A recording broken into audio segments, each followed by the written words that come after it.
Hello, welcome to English for Everyone, where we practice real-life American English. Today we're going to learn some great vocabulary, so let's get started.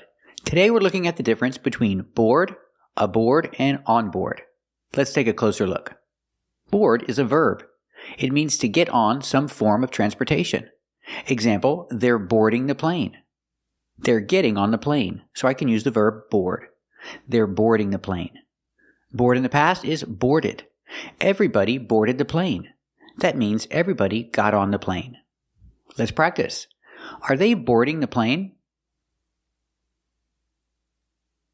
That's right, they're boarding the plane. Let's practice in the past. Did everybody board the plane? That's right, everybody boarded the plane. Now let's look at the difference between aboard and on board. They mean the same thing. They're used the same way. It means that everybody is on the plane, or on the train, or on the boat. So I can say everybody is on board the train. Or I can say everybody is aboard the train. It means that everybody is on the train. Everybody is aboard. And in the movies, when you see a train about to leave, you hear the guy say, "All aboard!" Everybody needs to get on board. Let's practice. Is everybody on board the train? That's right, everybody is on board the train. Is everybody aboard the train? That's right, everybody is aboard the train.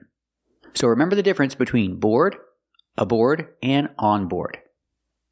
The two words are hotel and motel. First, let's look at pronunciation. Hotel. Put the stress on the second syllable.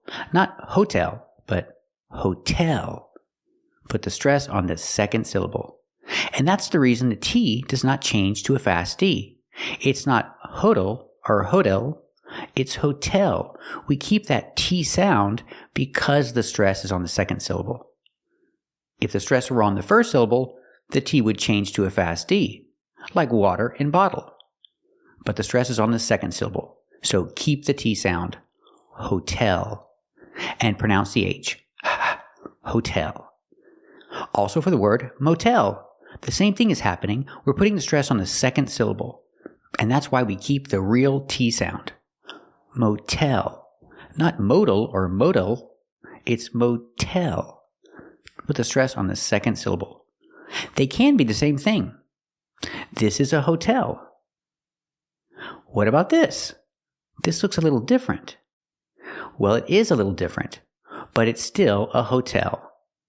So both of these things can be called a hotel because you pay per night or per week, usually per night, to stay there. That's a hotel. These are both hotels. What's the difference? They have exterior doors. When you enter the room, the door opens to the outside. That makes it a motel. And why do we call it a motel? We're combining two words, motor and hotel. Put them together, and that's the word motel. It's for people driving and they want to stop and sleep. So they don't need anything fancy, they just want somewhere to sleep. And they usually put them on the highway, along the highway. That's why they're called motels. So this is not a motel because the doors open to the inside. They open to a hallway. They have interior doors. That makes it a hotel, and only a hotel. This is not a motel. This is only called a hotel. And what's the verb? You don't live at a hotel, you stay at a hotel. Example, they're staying at a hotel. Because the doors open to the inside, I can only call this a hotel. It's the only word I can use. They're staying at a hotel. Let's practice. Are they staying at a hotel? That's right, they're staying at a hotel. We hear the pronunciation at a. The T in at changes to a fast D because it's between vowels. At a hotel. They're staying at a hotel. And what is this? Is this a motel? That's right, this is a motel. But can I also call this a hotel? Sure. Is this a hotel too? That's right. This is a hotel too. Today we're looking at these two words. The first word is desert, and the second word is dessert. They're pronounced differently, and they mean different things. Let's talk about the pronunciation. The first word is desert. We put the stress on the first syllable. Desert. The S is pronounced with the Z sound, like zebra. Desert. And the second word is pronounced dessert. Put the stress on the second syllable. Dessert. And the two S's are pronounced with the Z sound, like zebra. Dessert. First, let's practice with desert. I can say a desert or the desert, depending on how I'm using the word. Example, the Sahara Desert. The Sahara Desert is a big desert. Let's practice. Is the Sahara Desert a big desert or a small desert?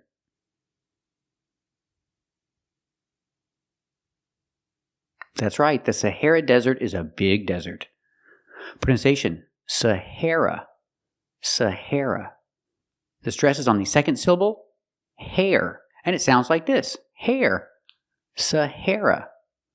The Sahara Desert is a big desert.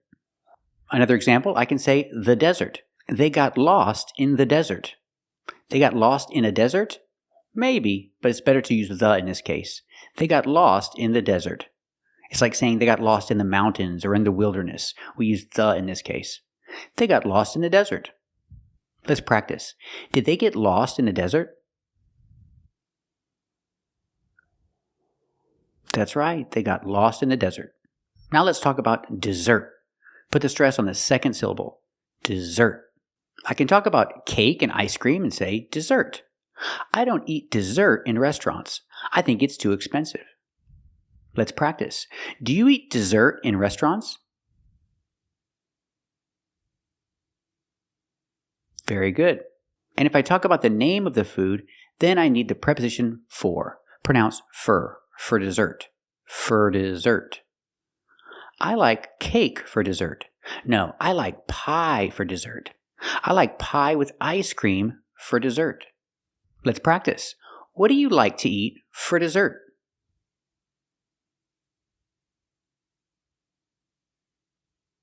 Very good. So remember these two words, desert and dessert. The difference is the stress. The first word is desert. The stress is on the first syllable. And the second word is dessert. The stress is on the second syllable. Today we're going to talk about these three words, blur, blurred, and blurry. They have similar meanings, but they're all a little different. Let's take a closer look.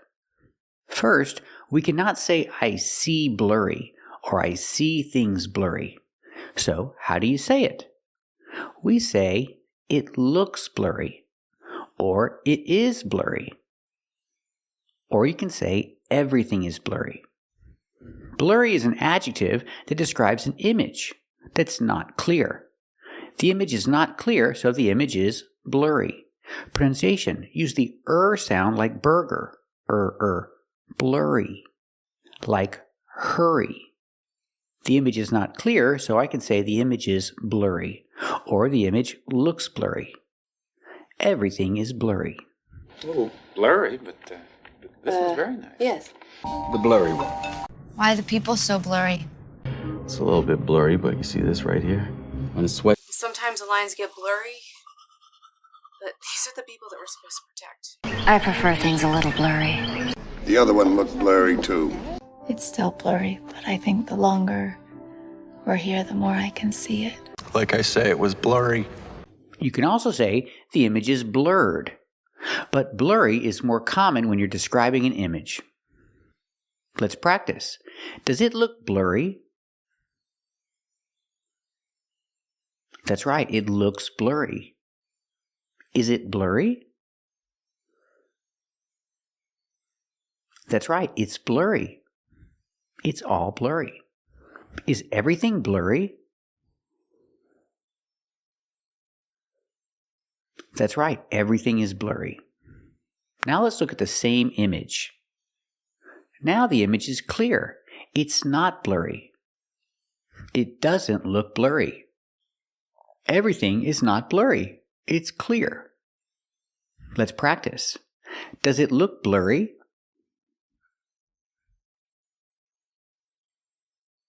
That's right, it doesn't look blurry. It looks clear.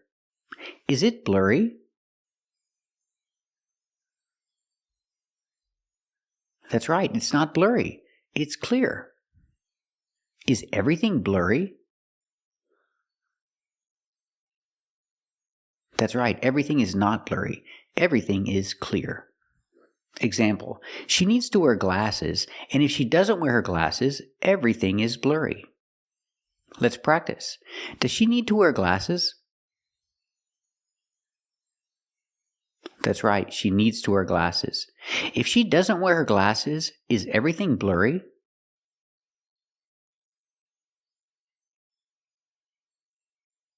That's right, if she doesn't wear her glasses, everything is blurry.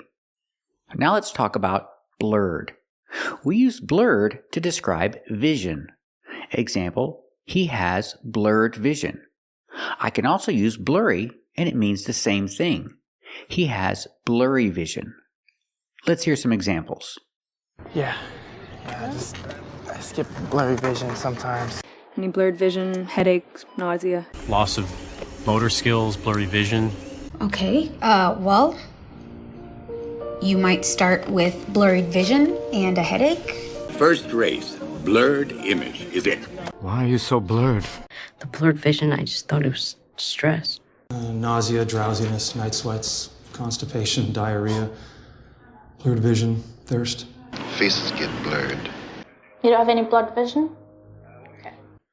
So I can say she has blurred vision. Or I can say she has blurry vision. Pronunciation, blurred. The ED makes the D sound at the end. Blurred, blurred. She has blurred vision. Or I can say she has blurry vision without her glasses. Let's practice. Does she have blurred vision? That's right, she has blurred vision. Does she have blurry vision?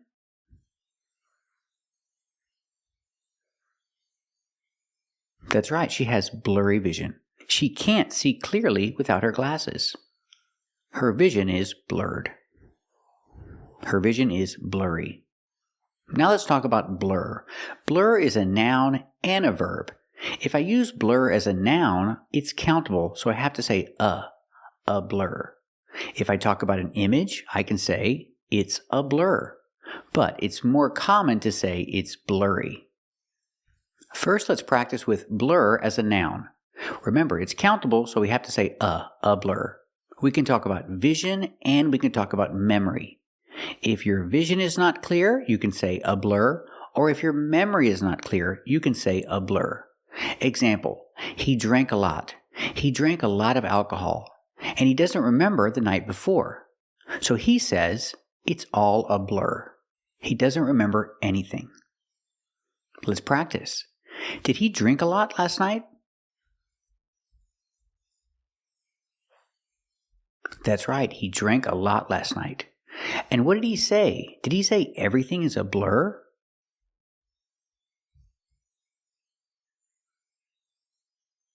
That's right, he said everything is a blur. He doesn't remember anything. Or if things happen fast. If a lot of things happen fast and you don't remember the details, you can say, it's all a blur. I don't remember any of the details because things happened so fast. Example, a lot of things happened yesterday and they all happened really fast. And he doesn't remember all the details. So he said, it's all a blur. If you want your 30s to be a blur of parties, punctuated by teeth cleanings, that's great. That's your life. It's all a blur. I have no energy to write. No. Everything's just a blur. Because you can just get so consumed with longing and hope, that you can't think straight. Everything's a blur. Let's practice. Does he remember any of the details about what happened yesterday?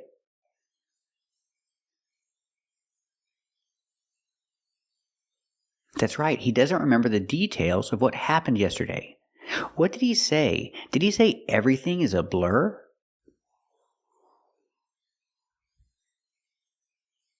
That's right, he said everything is a blur.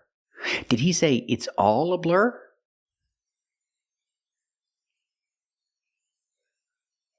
That's right, he said it's all a blur. He doesn't remember the details. Let's hear an example of blur as a noun. Months passed in a blur of days and nights. He said months passed in a blur of days and nights. That means the months passed, time passed, and he didn't remember anything clearly. Months passed in a blur of days and nights. We see that blur is countable, so we have to say Months passed in a blur of days and nights. He doesn't remember anything clearly. Let's practice. Did months pass in a blur of days and nights?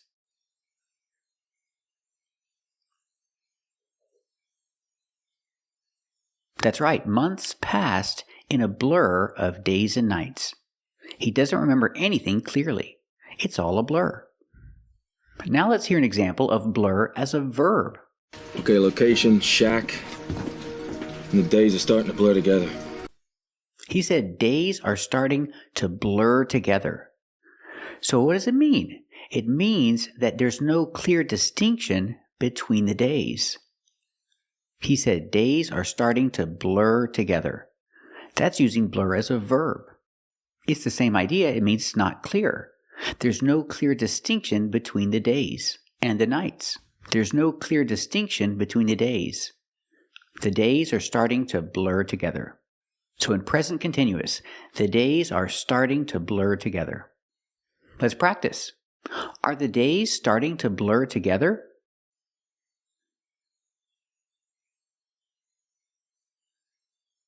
That's right, the days are starting to blur together. There's no clear distinction between the days. From one day to another.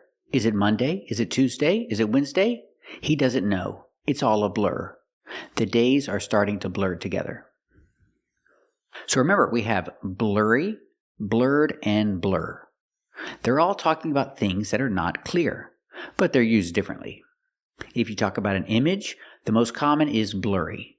It is blurry, it looks blurry, or everything is blurry. If you talk about vision, you can say blurry vision or blurred vision. They're both correct. And when you use blur as a noun, remember it's countable, a blur. And you can talk about memory or vision. So if you have a problem with vision, or if you know someone who has a problem with their vision, we have nearsighted and farsighted. These are both adjectives with ed, talking about your vision. Keep watching for a clear explanation of both adjectives. Today we're learning vocabulary related to your body. Things related to your body. For example, you take a noun and you change it into an adjective by adding ed. Example, sight. You add ed and you have sighted. The T is a fast D, not sighted, but sighted. Example, nearsighted. Nearsighted versus shortsighted. If you look in the dictionary, it'll tell you that they're the same. So you can say he's nearsighted or he's shortsighted, talking about his vision, that his vision is bad. But in real conversational English, it's more common to use nearsighted to talk about vision and shortsighted to talk about something completely different. So if his vision is bad, I can say he's nearsighted. He needs glasses. But shortsighted, what is shortsighted? We use shortsighted to talk about somebody who's only thinking about right now. They're not thinking about the future. They're making decisions based on their current situation. That's called shortsighted. And that's the most common usage of the word. He's shortsighted. He's only thinking about now. Example, politicians. Congressmen have to run for election every 2 years. So they're always thinking about right now, the election that's happening in 1 year or 2 years. So they are short-sighted. They're not thinking about the future.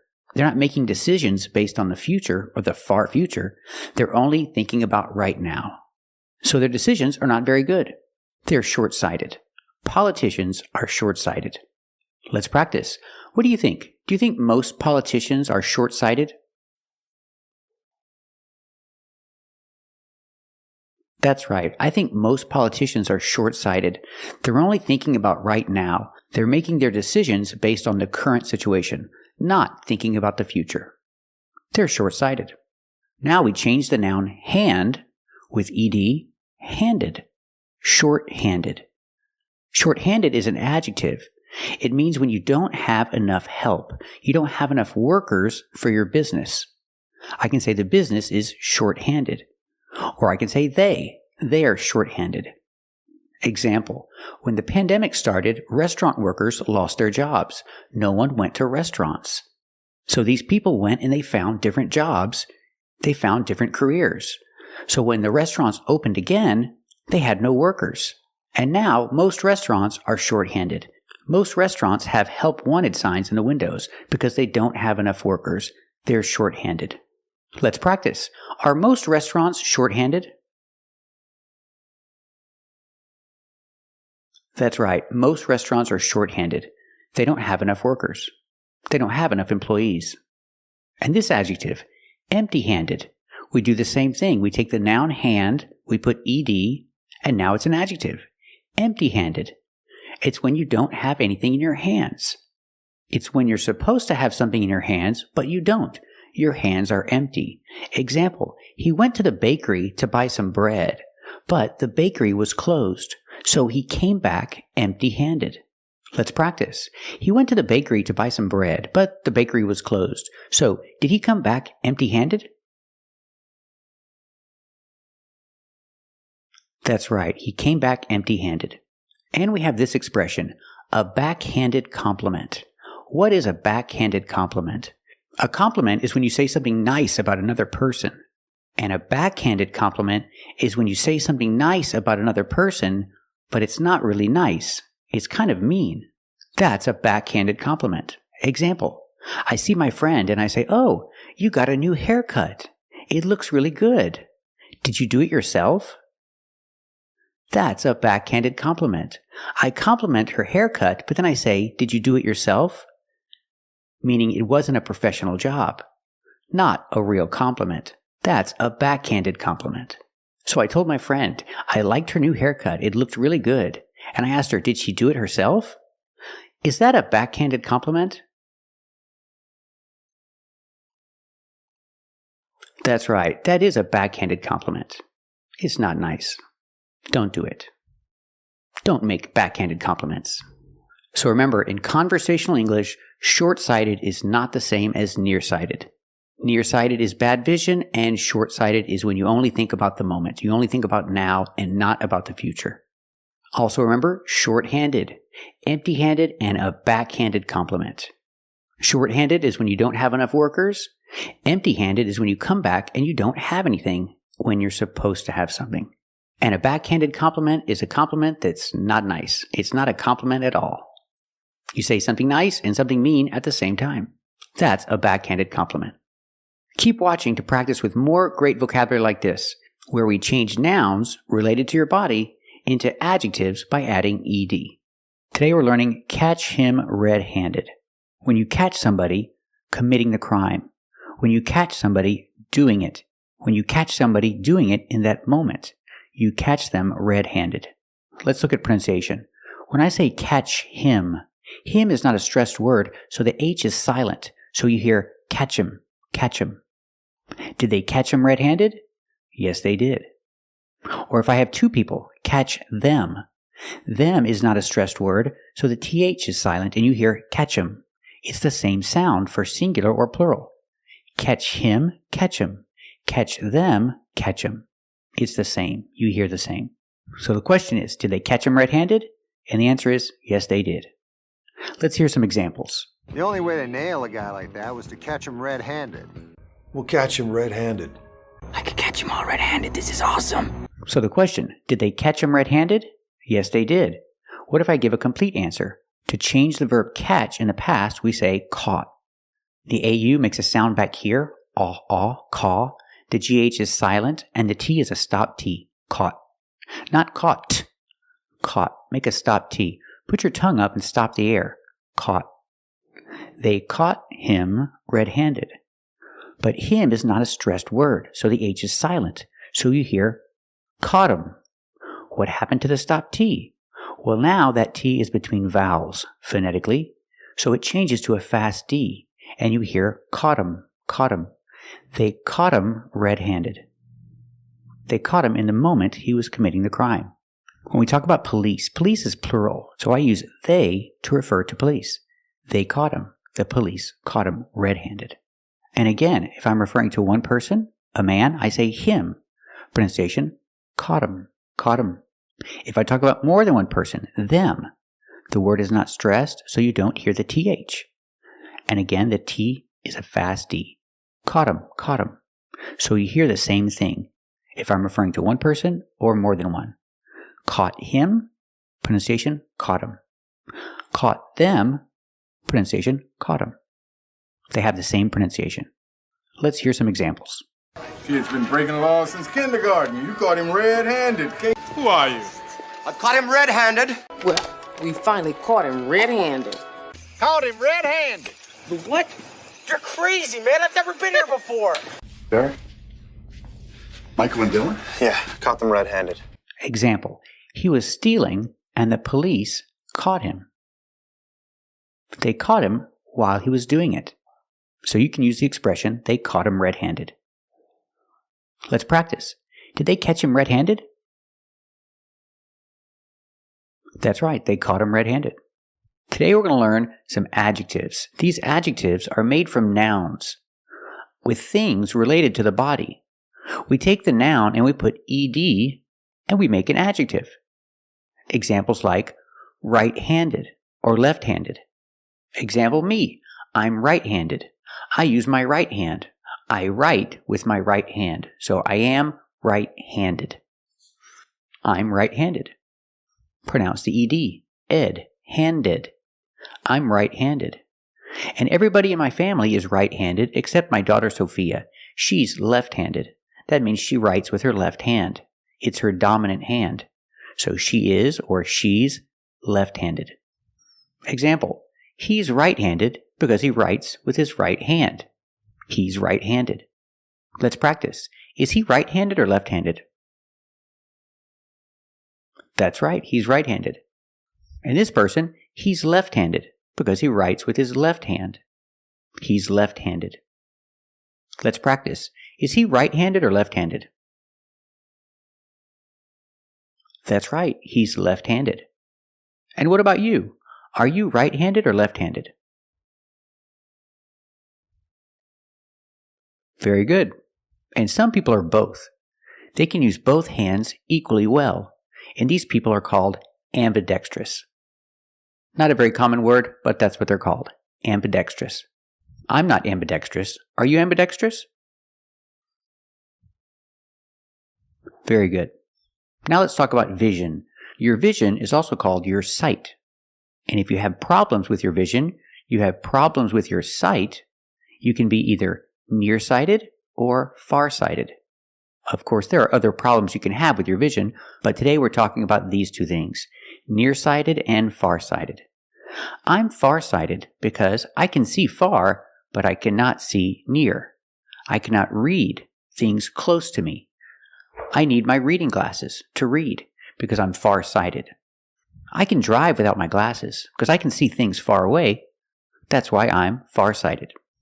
Example, this guy, he needs reading glasses to read. He tries to hold the book far away because if it's far away, he can see it better. That's why he's farsighted. Pronunciation, farsighted. The T is pronounced like a fast D because phonetically it's between vowels. Pronunciation, sighted, sighted, farsighted. He's farsighted. Let's practice. Is he nearsighted or farsighted? That's right, he's farsighted. He can see things far away, but he cannot see things close up. They're blurry. Now let's talk about nearsighted. I'm farsighted. I can't read without my glasses. But my wife, she has to wear her glasses all the time. She has to wear her glasses to drive because she cannot see things that are far away. She can see things that are really close up, but she cannot see things that are far away. She's nearsighted. She has to wear glasses all the time. Example, she's nearsighted. She has to wear glasses all the time She has to wear glasses to drive because she cannot see things that are far away. She can only see things very close up. She's nearsighted. Let's practice. Is she nearsighted or farsighted? That's right, she's nearsighted. What about you? Do you wear glasses? Are you nearsighted or farsighted? Very good. Other examples. We take the noun mind, we put ed, and now we have open-minded or close-minded. Close-minded can be written two different ways. Sometimes you see it with no D, close-minded, and sometimes you see it with a D, closed-minded. Close-minded is when you don't listen to other people's opinions. You only think about your own opinions. Your mind is closed, so you're closed-minded. She doesn't want to listen to anybody else's opinion. She has her opinion, she's made her decision, and she doesn't want to listen to anybody else's opinion. So I can say she's closed-minded. She's very closed-minded. Let's practice. Is she closed-minded or open-minded? That's right, she's closed-minded. We also have this word, narrow-minded. Narrow-minded is very similar, but it's when you speak more in general about someone's views. They're narrow-minded. They don't think about other people's opinions. Remember, narrow is the opposite of wide. So their mind is very narrow. It's limited. They're narrow-minded. And she's narrow-minded. She has a very limited view of the world, only her own. She sees the world through a very narrow view, her own opinion, and that's all. She's narrow-minded. Let's practice. Is she narrow-minded? That's right, she's narrow-minded. Now let's talk about the opposite, open-minded. If you're open-minded, you listen to other people's opinions, not only your own opinions. You listen to other people. Example, he's very open-minded. He listens to other people. He listens to different opinions. He's very open-minded. Let's practice. Is he open-minded or closed-minded? That's right, he's open-minded. And what about you? Are you open-minded or closed-minded? Very good. And we also have this word, lightheaded. It comes from the noun head. You put ed, pronunciation, headed, headed, lightheaded. The T in light is a stop T, light-headed. You put the tongue up to stop the air, but you don't release the T. You don't say light-headed. It's light-headed. Link the sounds. Lightheaded. It means when you're dizzy. If you feel dizzy, you feel lightheaded. He feels dizzy, so I can say he feels lightheaded. Let's practice. Does he feel lightheaded? That's right, he feels lightheaded. He should sit down. If you feel lightheaded, you should sit down. What do you think? If you feel lightheaded, should you sit down?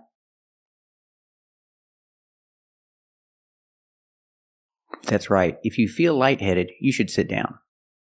And we have this word, cold-blooded. We take the noun blood, we put ed, we pronounce it ed, blooded, blooded, cold-blooded. And we have warm-blooded. I'm warm-blooded because I'm a mammal. Mammals are warm-blooded. These animals are all mammals. They're warm-blooded, like you and me. And these animals are cold-blooded. They're not mammals. The temperature of their blood changes with the weather. If it's hot outside, they're warm. If it's cold outside, they're cold. These animals are cold-blooded. Let's practice. Is a snake warm-blooded or cold-blooded? That's right, a snake is cold-blooded. What about a frog? Is a frog cold-blooded or warm-blooded? That's right, a frog is cold-blooded too. What about a bear? Is a bear warm-blooded or cold-blooded?